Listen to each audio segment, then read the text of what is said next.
जय हिंद प्यारे साथियों, कैसे आप सभी। मैं प्रीति सिंह स्वागत करती हूँ आप सभी का हम सबके चैनल ईपीएस बाय प्रीति सिंह पर। कंटिन्यू करते हैं इंडियन पॉलिटी की क्लास। पिछली क्लास में मैंने आपको भाग 5 शुरू कराया था और इसमें मैं क्या क्या पढ़ा चुकी हूँ एक बार ब्रीफ इंट्रोडक्शन दे देती हूँ। भाग 5 में हमने जाना, अगर आपसे पूछ ले कि भाग 5 किस अनुच्छेद में है तो आपको क्या लगाना है, अनुच्छेद 52 से लेकर 151 तक। अनुच्छेद 52 से लेकर 151 तक किसका वर्णन है भाई, भाग 5 का वर्णन है। और इसमें क्या है, इसमें हम पढ़ेंगे संज्ञक कार्यपालिका। जैसे कि आप सभी को पता है हम पढ़ रहे हैं संज्ञक कार्यपालिका। अब इसमें हमें क्या क्या पढ़ना है एक बार मैं वो बता देती हूँ, और हम क्या क्या पढ़ चुके हैं वो भी बता देती हूँ, फिर क्लास को अच्छे से आगे कंटिन्यू करेंगे। देखिए, संज्ञक कार्यपालिका, जो हमारी संज्ञक कार्यपालिका है, यह किस किस से मिलकर बनी है, पहले आप ये जान लें। जो बच्चे नए जुड़ रहे हैं कनेक्ट कर पाएंगे। संज्ञक कार्यपालिका की अगर हम बात करें, संज्ञक कार्यपालिका अगर हम इसकी बात करें तो भाई यह किस किस से मिलकर बनी हुई है, पहले ये जानेंगे। संज्ञक कार्यपालिका हमारी राष्ट्रपति, राष्ट्रपति मतलब कि इसमें हमें किस किस को पढ़ना है, राष्ट्रपति जी को, उपराष्ट्रपति जो कि हम पढ़ चुके हैं, उपराष्ट्रपति, उपराष्ट्रपति। देन हमने क्या पढ़ा, हमने मंत्री परिषद पढ़ा। और आज की क्लास में हम पढ़ेंगे महान्यायवादी, भारत के महान्यायवादी के बारे में। महान्यायवादी। देन हम पढ़ेंगे कैग के बारे में। ठीक है, कैग, कैग किस आर्टिकल में है, 148 में है। हर बार कैग और महान्यायवादी से क्वेश्चन बनते ही बनते हैं। भाई हमने जाना जो भारत के राष्ट्रपति हैं, भारत का एक राष्ट्रपति होगा, वो किस अनुच्छेद में वर्णित है, अनुच्छेद 52 में। तो ऐसे करके क्वेश्चन बहुत सारे बनते हैं, जो कि मैं पिछली क्लास में आपको कवर करा चुकी हूँ। आपको चैनल पर क्लास मिल जाएगी, तो राष्ट्रपति अच्छे से आपको पढ़ना है और फिर आपका एक भी क्वेश्चन एग्जाम में बाहर नहीं जाएगा। चाहे आप यूपीएससी के एग्जाम की तैयारी करें, स्टेट लेवल पीसीएस की तैयारी कर रहे हैं, चाहे आप डीएसएसबी, टीजीटी, पीजीटी, जो पॉलिटिकल साइंस के एग्जाम्स होते हैं, वहां पर राष्ट्रपति से क्वेश्चन आ जाए तो आपका एक भी बाहर नहीं जाएगा। चाहे आप नेट जीआरएफ के एग्जाम्स की तैयारी करें, तो हम ऐसी चीजों को कवर कर रहे हैं। देन अगर बात करें उपराष्ट्रपति, तो हमने इसको भी जाना। जैसे कि सर्वोच्च पद भारत में क्या है भाई, राष्ट्रपति का है। सेकंड सर्वोच्च पद पूछ ले तो उपराष्ट्रपति का है, कौन से आर्टिकल में वर्णन है, सारी चीजों को मैं विस्तार से आपको समझा चुकी हूँ। फिर हमने पिछली क्लास में पढ़ा था भाई मंत्री परिषद। क्या भाई, मंत्री परिषद, उसको भी हमने एक एक अनुच्छेद को डिटेल में जाना। स्पेशली हमने प्रधानमंत्री के बारे में सारी चीजों को जाना। क्लियर है, ये प्रधानमंत्री को नियुक्त कौन करता है, प्रधानमंत्री को अगर त्याग पत्र देना है तो वो किसको देते हैं, एक एक आर्टिकल को, उनके जो कार्य है वो क्या क्या है, दायित्व, सब पे चर्चा कर चुके हैं, तो आप पिछली क्लास देख सकते हैं। देन आज की क्लास में हम पढ़ने जा रहे हैं महान्यायवादी। तो अच्छे से आज महान्यायवादी को कवर करते हैं। महान्यायवादी के बारे में एक एक पॉइंट आप बारीकी से जानेंगे, और इसके बाद आपका महान्यायवादी से एक भी क्वेश्चन एग्जाम में गलत नहीं होगा। आराम से समझेंगे चीजों को, क्योंकि हम पढ़ रहे हैं थ्योरी। डियर फ्रेंड्स, मेरा तरीका यही है कि आपको जितना टाइम लगाना है थ्योरी को समझने में लगाना है। एक बार आप थ्योरी समझ लेते हैं ना, फिर कैसे भी ऑब्जेक्टिव आ जाए, घुमा फिरा के एग्जामिनर कैसे भी दे ले, आपका गलत नहीं होगा। बस आपको जितना टाइम लगाना है भाई थ्योरी पे ही लगाना है। क्लियर है। पहला ही क्वेश्चन बनता है कि देश का सर्वोच्च विधि अधिकारी कौन होता है। अगर आपसे पूछ ले कि भाई देश का आप ये बताएं, भारत देश का सर्वोच्च विधि अधिकारी कौन होता है, तो भाई सर्वोच्च विधि अधिकारी कौन है भारत के, ये भारत के न्यायवादी हैं, महान्यायवादी हैं। भारत के सर्वोच्च विधि अधिकारी कौन है, भारत के महान्यायवादी हैं। ये चीज आपको अच्छे से माइंड में बैठा लेनी है। क्लियर है। देन अब एक एक आर्टिकल पे चर्चा करते हैं कि आर्टिकल 76 क्लोज 1 में क्या है, 76 क्लोज 2 में क्या है, सारी चीजों को अच्छे से जानेंगे। एक एक आर्टिकल बहुत ज्यादा महत्वपूर्ण है, विस्तार से चर्चा करते हैं। आर्टिकल 76 क्लोज 1 की बात करते हैं। क्या आर्टिकल आर्टिकल 76 क्लोज 1 में क्या दिया गया है, फोकस करेंगे सभी बच्चे यहाँ पर। राष्ट्रपति उच्चतम न्यायालय, क्या राष्ट्रपति उच्चतम न्यायालय का न्यायाधीश नियुक्त होने के लिए अहिर्त किसी व्यक्ति को भारत का महान्यायवादी नियुक्त करेगा। पहले ही क्वेश्चन ये आता है कि भारत के महान्यायवादी को कौन नियुक्त करता है, और पूछ ले कि यह किस अनुच्छेद में दिया गया है। तो भाई भारत के जो महान्यायवादी हैं, भारत के महान्यायवादी को अगर नियुक्त की बात हो, नियुक्त कौन करते हैं, तो आपको लगाना है भारत के महान्यायवादी को नियुक्त करते हैं राष्ट्रपति। कौन नियुक्त करते हैं, राष्ट्रपति जी नियुक्त करते हैं। और भाई किस आर्टिकल के तहत करते हैं, 76 क्लोज 1। ये चीज आपको माइंड में बैठा देनी है। देखिए, दो चीज जानी, महान्यायवादी सर्वोच्च विधि अधिकारी होता है भारत का। देन आर्टिकल 76 क्लोज 1 में क्या है कि जो भी भारत के महान्यायवादी है ना, इनको नियुक्त कौन करते हैं। आपसे पूछ लेंगे कि भाई राष्ट्रपति करते हैं, उपराष्ट्रपति करते हैं, प्रधानमंत्री करते हैं या मुख्यमंत्री करते हैं। तो आपका आंसर क्या होगा कि भाई अपने राष्ट्रपति जी करते हैं। नेक्स्ट पे मूव करते हैं भाई। नेक्स्ट क्या है, नेक्स्ट हम बात करते हैं आर्टिकल 76 क्लोज 2 की। क्या भाई आर्टिकल 76 क्लोज 2 पर आ जाते हैं। आर्टिकल आर्टिकल 72 आर्टिकल अनुच्छेद 72 क्लोज 2 की बात करते हैं। इसमें क्या है, महान्यायवादी के कर्तव्य दिए गए हैं। सिंपल सा क्वेश्चन आएगा कि भाई महान्यायवादी के कर्तव्य किसमें दिए गए हैं। महान्यायवादी कर्तव्य भी लिख लेंगे आप तो भी काम चल जाएगा। महान्यायवादी के जो कर्तव्य हैं, महान्यायवादी के कर्तव्य किसमें दिए गए हैं। आर्टिकल 76, आर्टिकल 76 है ये, ठीक है, 72 नहीं है, 76 करेंगे, ठीक है। आर्टिकल 72 क्योंकि हम 72 भी पढ़ चुके हैं तो वो कई बार लिखते कुछ हो रहा है, दिमाग में कुछ होता है तो थोड़ी गड़बड़ हो जाती है, लेकिन आपको ध्यान रखना है। आर्टिकल 76 क्लोज 2 में क्या है, महान्यायवादी के कर्तव्य दिए गए हैं। क्या भाई महान्यायवादी के क्या क्या कर्तव्य होंगे वो डिफाइन किए गए हैं। अब भाई महान्यायवादी के क्या क्या कर्तव्य होते हैं उनको जान लेते हैं। मेन इनका काम क्या है आप सभी को पता है। महान्यायवादी का जो मेन वर्क है वो भाई लॉ से रिलेटेड है, कानून से रिलेटेड है। तो लॉ से रिलेटेड ध्यान देंगे एक एक पॉइंट पे कि वह सरकार को विधि संबंधी जो कानून संबंधी होते हैं के विषय में सलाह, जो एडवाइस होती है, सलाह दे और विधिक स्वरूप में ऐसे अन्य कर्तव्यों का पालन करे जो राष्ट्रपति उसको समय समय पर निर्देशित करे या सौंपे। अब इसको आराम से आपको समझना है, ठीक है। इसमें क्या है भाई, जो महान न्यायवादी को विधि से रिलेटेड राष्ट्रपति जी कार्य देते हैं, उनको समय समय पर उनको पूरा करना है, ठीक है। और ये काम कौन देते हैं, राष्ट्रपति देते हैं। विधि से रिलेटेड काम करते कौन है, महान्यायवादी। बस यही ध्यान रखें कि विधि से रिलेटेड जो भी काम है वो महान्यायवादी करते हैं, जो कि कौन सौंपते हैं, उनको राष्ट्रपति जी सौंपते हैं। इतना डिटेल में नहीं जाना है, सिंपल आपसे पूछा जाएगा कि आर्टिकल 76 क्लोज 2 में क्या है, तो आपको आंसर लगा देना है कि भाई महान्यायवादी के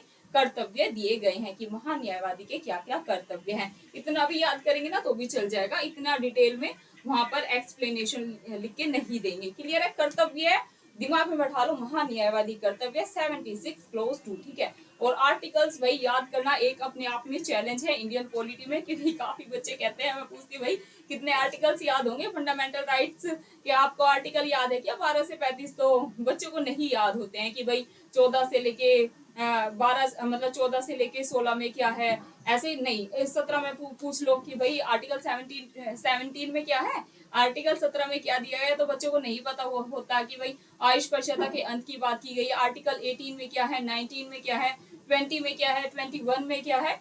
तो आर्टिकल्स याद करने में देखिए दिक्कत होती है, लेकिन आपको क्या करना है, इन आर्टिकल्स को बार बार रिवाइज करना, पूरी चीजें नहीं याद करनी होती। जैसे आर्टिकल 76 है क्लोज टू, बस इतना याद रखें कि भाई मैडम ने बताया था कर्तव्य की बात हुई थी, और वो भी महान्यायवादी के, ठीक है। और कर्तव्य क्या होता है कि भाई विधि से रिलेटेड होंगे, इतना हम कॉमन सेंस का प्रयोग करके सोल्व कर सकते हैं अपने क्वेश्चंस को, ठीक है। अब बात कर लेते हैं आर्टिकल 76 क्लोज 3 की। क्या भाई आर्टिकल 76 क्लोज 3 पर आ जाते हैं। आर्टिकल 76 क्लोज 3 में क्या है। आई थिंक वीडियो सही चल रही है और आप तक आवाज भी मेरी सही पहुंच रही है।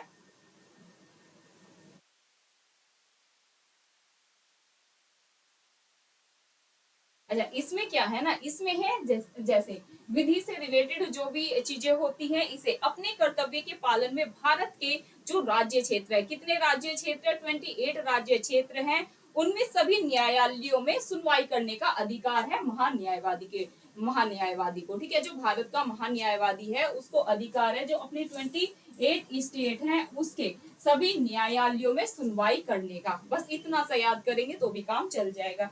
क्लियर है। अब आ जाते हैं भाई आर्टिकल 76 क्लोज 4 में, ठीक है। इसमें क्या है, आप ऐसे ही छोटी छोटी चीजों को लिखते हुए चलेंगे तो आप ज्यादा बेहतर तरीके से याद कर पाएंगे। और इतना जितना मैंने बताया उतना ही लिखना है, ज्यादा डीप में जाएंगे तो फिर वर्डिंग में कंफ्यूजन होगा। बस आप ये याद रखना है 76 क्लोज 4 में क्या है, 28 स्टेट याद करने हैं कि यहाँ पर भी सभी न्यायालयों में सुनवाई करने का अधिकार किसको है, भारत के महान न्यायवादी को है। क्लियर है। अब बात करते हैं आर्टिकल 74 क्लोज 4 की। ठीक है, आर्टिकल 76 याद रखेंगे। ठीक है, मेरे दिमाग में पता नहीं कैसे 74 चल रहा है, क्योंकि पिछली क्लास में 74 पढ़ाया है तो कई बार ऐसे भी हो जाता है, लेकिन आपको ध्यान रखना है आर्टिकल 76 क्लोज 4 में क्या है, इसमें भाई बात की गई है पद धारण की। जो महान न्यायवादी का पद धारण है वो कैसे होगा, महान न्यायवादी का जो पद धारण है वो कैसे होगा, ये चीज आपको ध्यान रखनी है।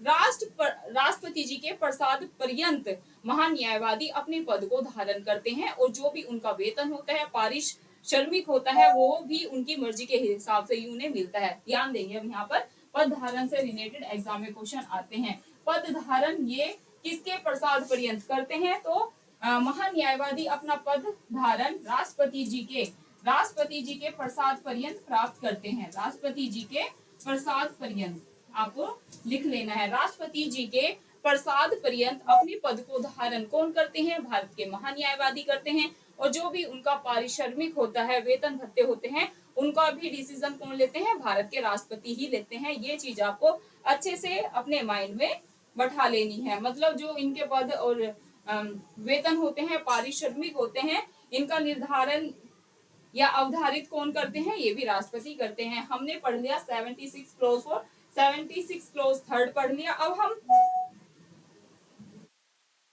हम जानते हैं एक महत्वपूर्ण जानकारी जो कि एग्जाम में पूछी जाती है। अब ध्यान रखेंगे सभी बच्चे की, जो भारत के महान न्यायवादी है, किसकी बात हो रही है भाई, भारत के महान न्यायवादी की बात हो रही है। भारत के महान न्यायवादी की बात हो रही है।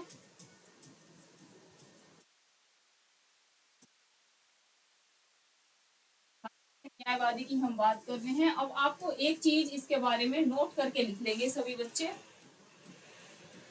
नोट डाउन करना है आपको। इसमें क्या है, इसे जो भारत के महान न्यायवादी है, दोनों सदनों की कार्यवाही में शामिल होने का अधिकार है, लेकिन मतदान करने का अधिकार नहीं है। बहुत ही ज्यादा महत्वपूर्ण है, कई बार एग्जाम में क्वेश्चन बनता है। कैसे पूछ लेते हैं कि भाई जो भारत के महान न्यायवादी है, ये क्या सदन के जो मतलब संसद के दोनों सदन है, क्या उसकी कार्यवाही में भाग लेने का अधिकार है, तो बिल्कुल इन्हें सदन में लिख देती हूँ। भारत के महान न्यायवादी को संसद के पार्लियामेंट के संसद के दोनों सदनों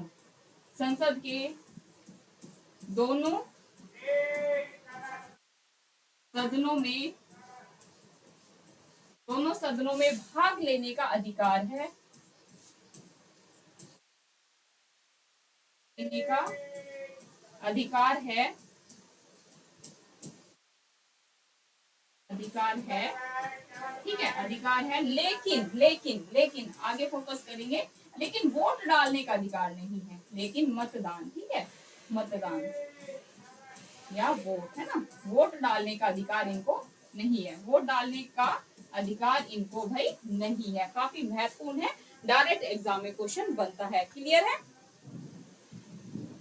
और जो भारत का महान न्यायवादी होते हैं, ये और संसद सदस्य की तरह ही इन्हें वेतन भत्ते और विशेषाधिकार प्रदान किए गए हैं। ये भी चीज आपको ध्यान रखनी है। डियर फ्रेंड्स, महान न्यायवादी में इतना ही था, ठीक है। और महान न्यायवादी से इतने ज्यादा क्वेश्चन बनते भी नहीं है, जहां से बनते मैंने आपको बता दिया। क्वेश्चन मैंने यूपीएससी स्टेट लेवल पीसीएस में ये देखा था कि जो भारत के महान न्यायवादी है, ये क्या संसद के दोनों सदन, नेक्स्ट जो हमारा टॉपिक है वो हम संसद ही कवर करेंगे। संसद के कितने सदन है भाई, संसद के 2 सदन है, एलएस मतलब लोकसभा प्लस आरएस।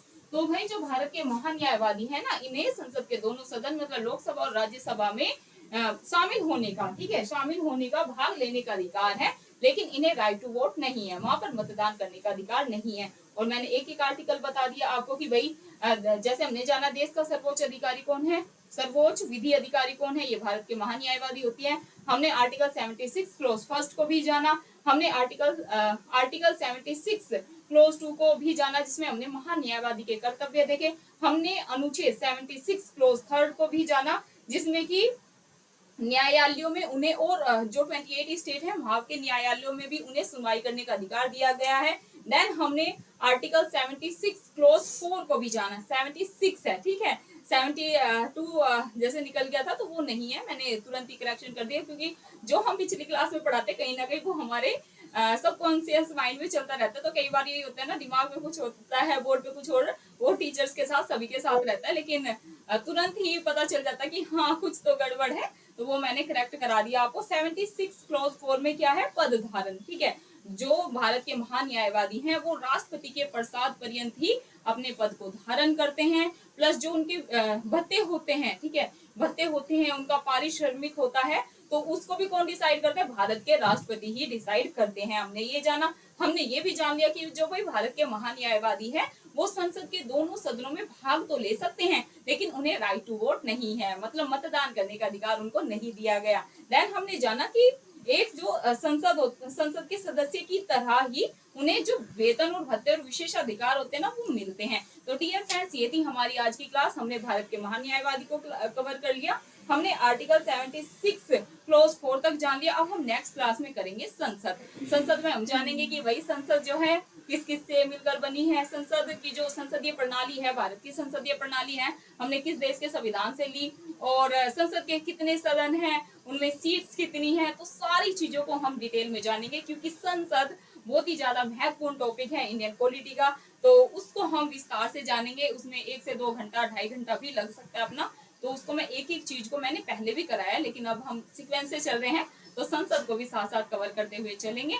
संसद करेंगे, देन हम पढ़ेंगे कैग, कैग के बाद 148 आर्टिकल हो जाएंगे, फिर हम भाग 6 कवर करेंगे। तो डियर फ्रेंड्स, आप सभी बताइएगा आपको क्लास कैसी लगी, कोई फीडबैक है तो वो भी जरूर दीजिएगा। आपको प्रीति मैम के पढ़ाने का तरीका अच्छा लगे, उनका एफर्ट अच्छा लगे, तो प्लीज आप सभी क्या करेंगे, वीडियो को लाइक कर देंगे। लाइक के लिए ऐसा फोर्स नहीं है और नहीं किया जाएगा। जब किसी टीचर्स का हमें पढ़ा हुआ अच्छा लगता है, उनका मेथड अच्छा लगता है, हमें सारी चीजें याद हो जाती है, तो लाइक तो हम कर ही देते हैं। लेकिन आप सभी से हाथ जोड़कर प्लीज रिक्वेस्ट यही है कि आप ज्यादा से ज्यादा वीडियो को शेयर करें, ताकि गांव गांव तक हमारी एजुकेशन की वीडियो जाए, और जिन भी बच्चों का सपना है एक सरकारी नौकरी पाने का, वो उससे जरूर पूरा करें। क्योंकि डियर फ्रेंड्स, जब एक बच्चा सरकारी नौकरी का सपना देखता है, मात्र उस बच्चे का सपना वो नहीं होता है, पूरी फैमिली के सपने उनके साथ जुड़े हुए होते हैं कि भाई हमारी बच्ची ये बन जाएगी, एसडीएम बन जाएगी, डीएसपी बन जाएगी, या आईएएस यूपीएससी का एग्जाम क्लियर कर लेंगे, या कोई भी सरकारी नौकरी यूपी पुलिस में लग जाएंगी, कांस्टेबल बन जाएगी, या सब इंस्पेक्टर बन जाएगी, तो हमारा भी नाम रोशन होगा।